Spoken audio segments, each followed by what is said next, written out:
Hello दोस्तों, मैं Akhilesh Awasthi गाइडली official YouTube channel पर आप सभी का स्वागत करता हूं। तो दोस्तों, आज के इस सेशन में हम डिस्कस करने जा रहे हैं US crude oil futures for May plummet to -37 lowest price. मतलब इसका ये है, अब तक के इतिहास में पहली बार ऐसा हुआ है कि अमेरिका में कच्चे तेल की जो कीमतें हैं, जो क्रूड ऑयल प्राइसेस हैं, वो ज़ीरो से भी कम मतलब माइनस में हो गए। दोस्तों, प्राइस माइनस में हो गए, इसका क्या मतलब है? देखिए, ज़ीरो तो हो सकता है, कोई चीज़ फ्री में तो मिल सकती है, ये तो हम जानते हैं, लेकिन माइनस में कैसे हो गया, उसका क्या मतलब है, वो जानेंगे हम।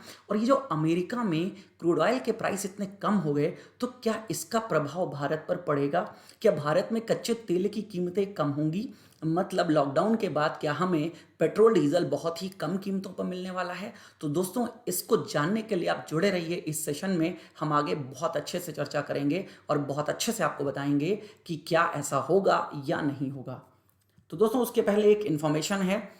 हमारा एक एक्सप्रेस वीडियो कोर्स लॉन्च हुआ है दोस्तों। मेंस का जितने भी आरबीआई मेंस, एसबीआई मेंस के जो एग्जामिनेशंस हैं आपके, उसके लिए ये एक्सप्रेस वीडियो कोर्स है। बहुत ही अच्छा एक्सप्रेस वीडियो कोर्स बनाया गया है दोस्तों। सारी टिप्स एंड ट्रिक्स मिलेंगी यहाँ पर। 400 प्लस प्रैक्टिस पीडीएफ्स हैं, प्रैक्टिस क्विज होंगी, weekly live doubt clearing session होंगे, personal guidance in secret Telegram group. एक सीक्रेट टेलीग्राम ग्रुप बनाया गया है जिसमें पर्सनल गाइडेंस आप सभी को दी जाएंगी। और सबसे अच्छी बात इस कोर्स की क्या है दोस्तों? लाइफ टाइम वैलिडिटी है इस कोर्स की। वरना अभी तक आप यूट्यूब पे क्या देखते हैं कि कोर्सेज जो आपको ऑफर किए जाते हैं उनकी कुछ वैलिडिटी होती हैं, 3 मंथ, 4 मंथ, 6 मंथ। इसकी लाइफ टाइम वैलिडिटी है, मतलब जब तक आपका सिलेक्शन नहीं होता है तब तक आप इसमें पढ़ते रहिए। Previous year mains recap videos भी होंगे। ज़्यादा से ज़्यादा क्वेरी के लिए आप इस नंबर पे कॉल कर सकते हैं या इस पर मेल कर सकते हैं। और वो भी 100% कैशबैक। अगर आपका सिलेक्शन हो जाता है दोस्तों, तो यहाँ पर आपको क्या मिलेगा? 100% कैशबैक भी अवेलेबल है, ये बात भी आपको याद रखनी है। देन ऑल इन वन सारी high level puzzle sitting arrangement मिलेगा, हाई लेवल डीआई है, रीजनिंग मिलेगी आपको, इंग्लिश लैंग्वेज है, ए टू जेड कंप्लीट अर्थमेटिक होगी, और general banking and financial awareness यहाँ पर मिल रहा है। और दोस्तों, सबसे अच्छी बात है इसका प्राइस। प्राइस बहुत ही कम रखा गया है, वो है 1499, 1499 रुपये मात्र। तो जल्दी करें, और अधिक से अधिक जानकारी के लिए इस नंबर पे दोस्तों कॉल करें या इस वेबसाइट पर विजिट करें या इस पर मेल करें। तो दोस्तों, शुरू करते हैं अपना सेशन। तो कॉन्टेक्स्ट क्या है दोस्तों? कॉन्टेक्स्ट यही है जो मैंने आपको बताया कि यूएस में जो क्रूड ऑयल के प्राइस हैं वो ऑलमोस्ट 300% टर्न निगेटिव, मतलब 300% टर्न निगेटिव हो गए। देखिए क्या था, अभी तक जो प्राइजेस चल रहे थे लगभग $18 पर बैरल। क्या प्राइस चल रहा था दोस्तों? $18 पर बैरल। तो ऐसा क्या हुआ कि प्राइस माइनस में चले गए, और वो भी -37 डॉलर। ये गए तो हैं -40 तक, लेकिन -37 पर आकर के क्या हुआ था? क्लोज हुआ है स्टॉक मार्केट। तो अगेन जानते हैं क्या हुआ ऐसा पर्टिकुलर। तो देखिए, ये देखिए आप, यहाँ पर न्यूज़ है कि मई, अगेन मैं बात कर रहा हूँ मई की। ये जो प्राइस हैं मई मंथ के लिए हैं, याद रखिएगा। तो मई मंथ की डिलीवरी में क्या हुआ है for the US benchmark crude. देखिए, यूएस का बेंचमार्क है WTI। इसे हम WTI, अभी बेंचमार्क क्या होता है ये भी हम जानेंगे दोस्तों। तो WTI जो वेस्ट टेक्सास इंटरमीडिएट है, इनके द्वारा क्या हुआ है, न्यू लो। यहां पे आकर के मार्केट जो है क्लोज हुई है 37.63 अ बैरल। दोस्तों, बैरल क्या होता है? बैरल एक इकाई है जिसमें तेल को मापा जाता है। एक बैरल में लगभग 159 लीटर होते हैं, ये बात याद रखिएगा। तो by the close of the oil market Monday, देखिए ये सब कब हुआ? मंडे को हुआ। मंडे को इस प्राइस पे मार्केट जो है ऑयल की क्लोज हुई है, वो भी ये प्राइस माइनस में है, -37.63 dollar. A staggering level that essential means producers would be paying buyers to take oil off their hands. देखिए, ब्लैक गोल्ड भी कहते हैं किसे? ऑयल को। काला सोना कहा जाता है। तो दोस्तों, ऐसा क्या हुआ? समझिएगा बात को कि प्राइस जीरो तो हो गए, ठीक है, हमें जीरो समझ में आता है कि कोई चीज फ्री में है, लेकिन माइनस मतलब बायर्स जो हैं उनको उल्टा सेलर्स खुद पैसे दे रहे हैं कि आप ऑयल भी ले जाओ और पैसे भी ले लो मुझसे। कितना? $37.63 पे आके मार्केट बंद हुई। तो इतने पैसे भी हमसे लो आप पर डॉलर, लेकिन हमसे खरीद लो ऑयल। तो दोस्तों, ये देखिए, ये इसका पूरा का पूरा ग्राफ बताया हुआ है यहाँ पर, और ये 20 अप्रैल का है, ठीक है। ब्लूमबर्ग के सोर्स के बिहाफ पे बताया गया है 20 अप्रैल को। तो ये -40 तक गया है दोस्तों, याद रखिएगा। और ये 37.63 पे आके बंद हुआ। अब अगेन ये मैं सिर्फ मई डिलीवरी की बात कर रहा हूं। अब देखिए दोस्तों होता क्या है, जून यहां पर हर मंथ का एक कॉन्ट्रैक्ट होता है, जैसे मई मंथ का कॉन्ट्रैक्ट होगा, जून मंथ का कॉन्ट्रैक्ट होगा, जुलाई मंथ का कॉन्ट्रैक्ट होगा। कॉन्ट्रैक्ट के लिए पहले ही बिडिंग होती है, बोली लगाई जाती है, मतलब मई में कितना ऑयल कौन खरीदेगा इसके लिए बोलियां लगती हैं मार्केट में, और उस मार्केट को हम फ्यूचर मार्केट या कमोडिटी एक्सचेंज कहते हैं दोस्तों। तो वहां पर 21 अप्रैल लास्ट डेट थी। 21 अप्रैल क्या थी दोस्तों? लास्ट डेट थी जब बोली लगनी थी, मतलब मंगलवार को बिडिंग क्लोज होनी थी। किसके लिए? मई मंथ के लिए। तो कोई खरीदने नहीं आया ऑयल, ना तो रियल बायर्स और ना स्पेकुलेटिव बायर्स। अब कुछ और इसके बारे में जानते हैं, फिर मैं और आपको डिटेल में इसके बारे में समझाता हूं दोस्तों। देखिए रीजन क्या है समझिएगा। ये जो लॉकडाउन स्टार्ट हुआ ना, सोशल डिस्टेंसिंग लॉकडाउन, इस लॉकडाउन के कारण आप देख रहे हैं पूरे दुनिया भर में सारा का सारा ट्रांसपोर्टेशन ठप है। एयरलाइंस नहीं चल रही, रेलवेज नहीं चल रही, बसेस नहीं चल रही, फैक्ट्रीज नहीं चल रही। तो दोस्तों ऑयल की डिमांड जो है ना, वो ऑयल की डिमांड हो गई बहुत ज़्यादा डाउन, लेकिन ऑयल का प्रोडक्शन तो जैसे चल रहा था वैसे ही होता रहा। प्रोडक्शन कुछ कम किया किसने? ओपेक। ओपेक की अगुवाई में सऊदी अरब और रशिया, यहां पर कहा गया कि ऑयल का प्रोडक्शन हम कुछ कम करते हैं, तो कम हुआ भी, लेकिन इतना कम नहीं हो पाया। ठीक है दोस्तों, तो कॉज क्या है इसका? रीजन कि ऐसा हुआ क्यों? तो ऐसा हुआ है डिमांड के कम हो जाने की वजह से। वो भी डिमांड एक तरीके से आप समझ लो बहुत ज्यादा कम हो गई बिकॉज ऑफ लॉकडाउन। पूरे के पूरे वर्ल्ड की डिमांड की मैं बात कर रहा हूं दोस्तों। देन अगेन थोड़ा सा क्रूड ऑयल के बारे में जान लेते हैं कि आखिर क्या होता है क्रूड ऑयल। क्रूड ऑयल को हम कहते हैं कच्चा तेल। आप देखते हैं इसी क्रूड ऑयल को रिफाइन किया जाता है रिफाइनरीज में, उसके बाद ये बहुत सारे प्रोडक्ट्स में कन्वर्ट होता है, और जो रिफाइन का जो अल्टीमेट जो एक लेवल निकल के आता है वो होता है पेट्रोलियम। तो दोस्तों ये इस तरीके के होते हैं, वेरी लाइट इस तरीके का होता है लाइट क्रूड ऑयल, और हैवी क्रूड ऑयल इस तरीके का समझ लीजिएगा इसके बारे में। द वेरी लाइट ऑयल ये सबसे बेस्ट ऑयल होता है। ठीक है, ये jet fuel, gasoline, kerosene, light virgin naphtha, heavy virgin naphtha, petroleum ether, petroleum spirit, यहाँ ये इसके द्वारा ये बनाए जाते हैं। देन लाइट ऑयल होता है, देन मीडियम ऑयल्स होता है, इसके बारे में इंफॉर्मेशन आपको दी हुई है, और हैवी फ्यूल ऑयल होता है। तो ये 4 प्रकार के ऑयल बताए गए हैं कैटेगरी वाइज। लेकिन दोस्तों पूरे के पूरे विश्व में 160 प्रकार के ऑयल होते हैं। कितने प्रकार के? 160 प्रकार के ऑयल। अब ये 160 प्रकार के ऑयल को बेचने के लिए एक बेंचमार्क दे दिया जाता है, और इन सभी ऑयल को उन्हीं बेंचमार्क के अंतर्गत मार्केट में सेल आउट किया जाता है। तो बेंचमार्क क्या है दोस्तों? 3 बेंचमार्क हैं। एक है WTI जिसे हम कहते हैं वेस्ट टेक्सास इंटरमीडिएट, एक है ब्रेंट ब्लेंड, क्या है? ब्रेंट ब्लेंड, और एक है OPEC basket. OPEC organization of petroleum exporting countries, जो एक खाड़ी देश हैं इनकी एक ऑर्गेनाइजेशन है, कंबाइंड ऑर्गेनाइजेशन। तो ये OPEC basket oil, Brent blend और वेस्ट टेक्सास, ये तीनों, इनको आप उसी तरीके से समझ लीजिए जैसे गोल्ड होता है ना 24 कैरेट, 22 कैरेट, इस तरीके से यहां पर इनको बांटा गया है। इसी के बिहाफ पर मार्केट में इनकी सेल होती है। तो मैं जो अभी बात कर रहा हूं सिर्फ किसकी बात कर रहा हूं? यूएस जो ऑयल सेल आउट करता है वो WTI बेंचमार्क का होता है, और ये सबसे बेस्ट ऑयल माना जाता है, वेस्ट टेक्सास इंटरमीडिएट, याद रखिएगा। तो ये बेंचमार्क पर ऑयल बिकता है दोस्तों। देन आप देख लीजिएगा WTI के बारे में बताया गया, यहाँ पर ब्रेंट के बारे में बताया गया है, और एक और है दुबई। ठीक है, अगेन समझिएगा यहाँ पर। तो ये जो ब्रेंट ऑयल है, भारत किस में डील करता है? ब्रेंट में। ये जो नॉर्थ सी है यहाँ से ये निकाला जाता है, और भारत ब्रेंट में डील करता है। इस बात को आपको ध्यान में रखना है दोस्तों। देन अब यहां पर फिर से देखिएगा, हम फिर न्यूज पे आते हैं। तो US crude future slumped in dramatic fashion on Monday. क्या हुआ? मंडे को बिल्कुल डाउनफॉल में चला गया। मई के लिए, सिर्फ मई कॉन्ट्रैक्ट के लिए ऐसा हुआ, याद रखिएगा, विच एक्सपायर्स ट्यूसडे, मतलब 21 अप्रैल की मैं बात कर रहा हूं। 21 अप्रैल को बिड क्लोज होनी थी, लेकिन 21 के पहले ही 20 अप्रैल को सबसे लो चला गया। ये देखिए -40 तक गया, लेकिन जो मैंने आपको बताया ना $37.63 पर आकर के रुका है ये माइनस में। अब दोस्तों माइनस का मतलब ये है कि जो ऑयल बेच रहे हैं, जो कंपनियां ऑयल बेच रही हैं, वो खुद आपको पैसे भी दे रही हैं और साथ में ऑयल भी दे रही हैं।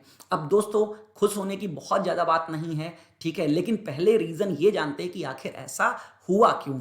तो अगेन समझिएगा, यहाँ पर समझने वाली बात पर्टिकुलर ये है, हम यहाँ पर पहले फ्यूचर कॉन्ट्रैक्ट्स क्या होता है समझ लेते हैं। देखिए, फ्यूचर का मतलब ही है भविष्य, तो एक वायदा कारोबार होता है। हम पहले से ही मतलब इन फ्यूचर हम ट्रांजेक्शन्स को सेटल्ड आज की डेट में कर लेते हैं कि मई मंथ में कितना ऑयल कौन खरीदेगा, इसके लिए बिडिंग होती है, लेकिन किसी ने भी उस बिडिंग में पार्टिसिपेट करने के लिए भाग नहीं लिया, बायर्स ने इंटरेस्ट नहीं लिया। अब इंटरेस्ट ना लेने का रीजन मैं आपको बता चुका हूं। इंटरेस्ट ना लेने का रीजन एक ही है, वो है पूरे वर्ल्ड में लॉकडाउन, क्योंकि जब डिमांड ही नहीं है तो बायर्स उस ऑयल को खरीद के क्या करेंगे।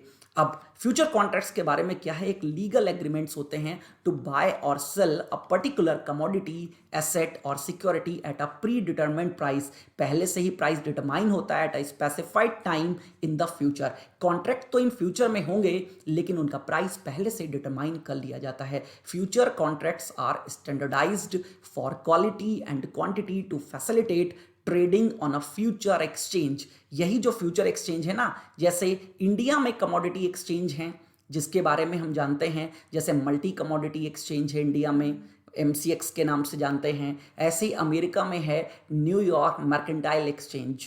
तो अगेन वहाँ पर ये कॉन्ट्रैक्ट्स होते हैं और इन कॉन्ट्रैक्ट्स में लोग पार्टिसिपेट करते हैं। अब देखिए, बायर्स भी दो प्रकार के होते हैं, मैंने आपको बताया ना। एक होते हैं स्पीकुलेटिव ट्रेडर्स या स्पीकुलेटिव बायर्स। ये वो लोग होते हैं जिनको रियल में ऑयल नहीं खरीदना होता है, मतलब ये सिर्फ पार्टिसिपेट करते हैं जब प्राइस कम या ज़्यादा होगा तो उसके बीच का जो मुनाफा है, उस मुनाफा को कमाने के लिए ये बिड में आते हैं, ये बिड लगाते हैं। और ये होते हैं रियल बायर्स, जैसे एयरलाइन कंपनीज हैं, उनको फ्यूल चाहिए अपनी कंपनी चलाने के लिए। ये जो ऑयल कंपनीज हैं, इनको फ्यूल चाहिए मार्केट में बेचने के लिए, तो ये रियल बायर्स कहलाते हैं। तो मई मंथ के कॉन्ट्रैक्ट के लिए ना तो रियल बायर्स ने इंटरेस्ट लिया और ना तो स्पीकुलेटिव ट्रेडर्स जो हैं, जो सिर्फ मुनाफा कमाने के लिए आते हैं, उन्होंने इंटरेस्ट लिया। इंटरेस्ट ना लेने का रीजन मैंने आपको बताया।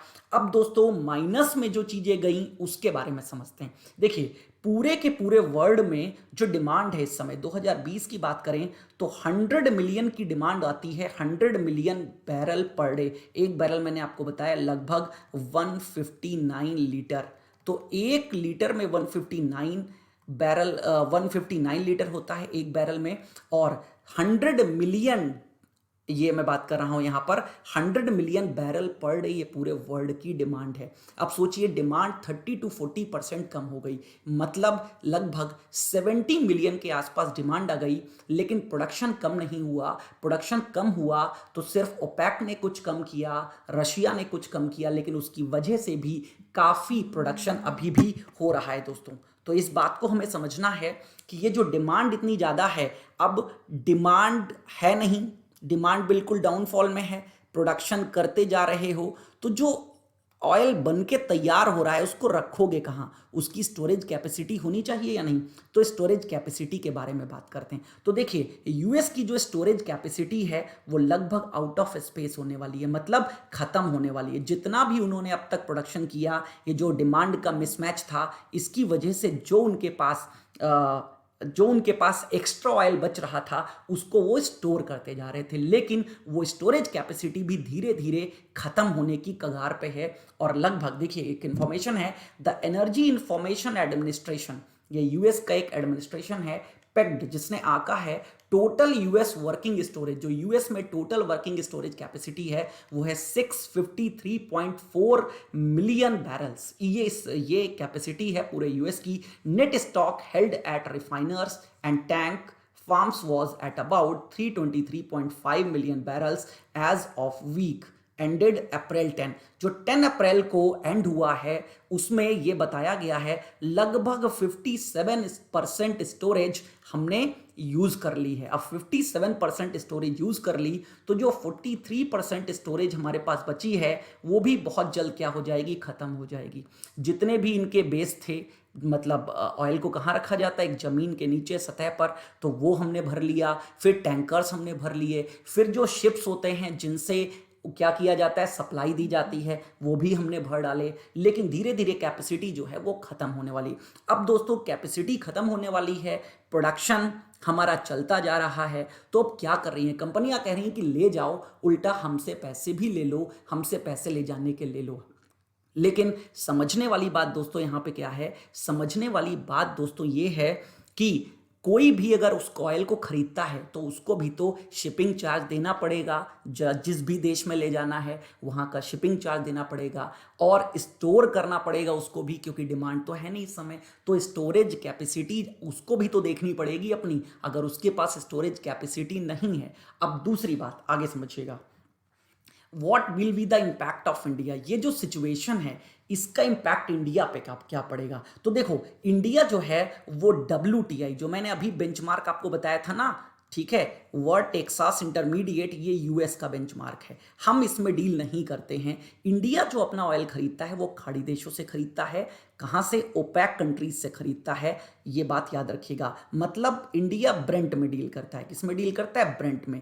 एशिया और यूरोप में जो है वो क्या चलता है, ब्रेंट बेंचमार्क चलता है, और हम भी ब्रेंट बेंचमार्क में ही डील करते हैं, तो भारत में इसका बहुत ज़्यादा फर्क नहीं पड़ेगा। और अगेन समझ लीजिएगा, मान लीजिए यूएस में ऑयल इतना सस्ता हो गया है, तो ये बात भी तो इंडियन गवर्नमेंट को सोचनी पड़ेगी, अगर यूएस से ऑयल लेकर के भी आते हैं तो पहली बात तो ये लाने का खर्चा बहुत ज़्यादा लगेगा, ये बात समझ लीजिएगा, लाने का खर्चा। और दूसरा, पेमेंट हमें किस में करना होता है, पेमेंट हमें करना होता है डॉलर में। अब दोस्तों डॉलर कमाएंगे कैसे हम, डॉलर हम कमाते हैं जब हम एक्सपोर्ट करते हैं, तो इस समय एक्सपोर्ट हो नहीं पाएगा, डॉलर हम कमा नहीं पा रहे हैं, तो दोस्तों पेमेंट भी कहाँ से होगा, तो इंडिया को इसका कोई बेनिफिट नहीं मिलने वाला है।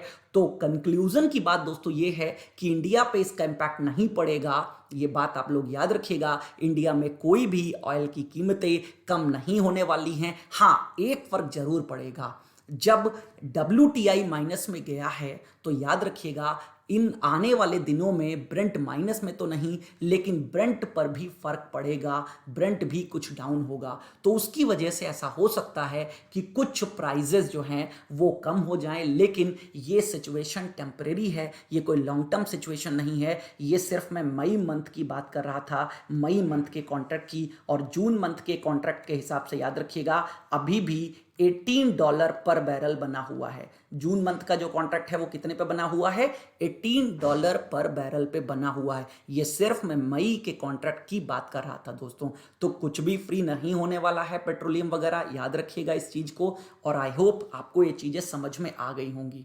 तो अगेन आपको क्या क्या इसमें ध्यान रखना है कि ऑयल का प्राइस माइनस में चला गया, माइनस में जाने का रीजन क्योंकि स्टोरेज कैपेसिटी धीरे धीरे खत्म होती जा रही है और प्रोडक्शन चलता जा रहा है। अब अगर एक क्वेश्चन आपके दिमाग में ये आ रहा हो कि प्रोडक्शन आखिर क्यों है, प्रोडक्शन को हम क्या कर दें, बंद कर दें, तो दोस्तों ऐसा नहीं हो सकता। तेल के कुएं जहां से ये ऑयल निकाला जाता है, अगर हम प्रोडक्शन बंद कर देंगे तो याद रखिएगा फिर प्रोडक्शन करना बहुत टफ होगा, इसलिए ये प्रोडक्शन बंद नहीं किया जा सकता। तो कंपनियों ने ये सोचा चलो कोई बात नहीं, कुछ समय के लिए हम थोड़ा लॉस सह लेते हैं, लेकिन प्रोडक्शन को बंद करने के बाद शुरू करने का जो खर्चा है वो बहुत ही ज़्यादा होता है दोस्तों, इसलिए प्रोडक्शन को बंद नहीं किया जा सकता, इस बात को भी याद रखिएगा दोस्तों।